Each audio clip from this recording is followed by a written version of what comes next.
It was history in Havana today as Pope Francis met with Fidel Castro and celebrated Mass in Revolution Square, where the Castro government normally stages communist rallies. The Pope delivered both spiritual and political messages to hundreds of thousands on the plaza, and he arrives in Washington, D.C. on Tuesday at a time when American Catholics are feeling positive about the Pope and the Church. According to a CBS News, New York Times poll out today, 53% of American Catholics say the Church is in touch with the needs of Catholics, the highest that figure has been since the question was first asked in 1987. 63% view Pope Francis favorably. 79% approve of the direction he's taking the Church. We begin tonight with Allen Pizzey in Havana. The arrival for Mass was classic Francis, as close to the crowd as possible, blessing and kissing children handed to him. But the overall tone of his visit to Cuba so far has been a little less exuberant. Quien quiera ser grande, que sirva a los demás. In his homily, the Pope urged Cubans to serve people, not ideas.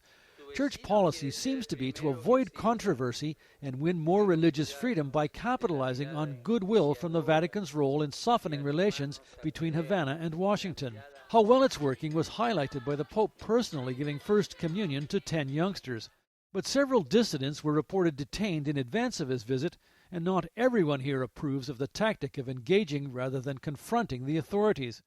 That wasn't evident in the crowd who came to Mass, however. 109-year-old Amelia Alfonso traveled more than 200 miles.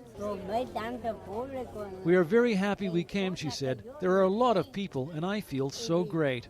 The constant theme here was praise for improved Cuba-U.S. relations. "Things have been changing," Juan Cabrera said, "and we respect Pope Francis because of his involvement in Cuba's relationship with the U.S. After the Mass, Pope Francis met privately with former Cuban leader Fidel Castro. The Vatican spokesman said they discussed protecting the environment and the great problems of the contemporary world. A public meeting between Francis and President Raul Castro was a photo op. Their private talk was where any real business, if any, was done.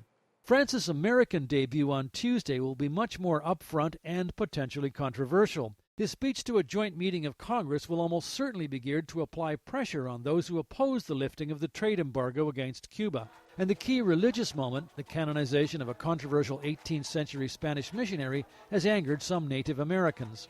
Today, the Vatican issued a video message from Pope Francis saying how much he's looking forward to his visit to Philadelphia. "I will be there, because you will be there. See you in Philadelphia."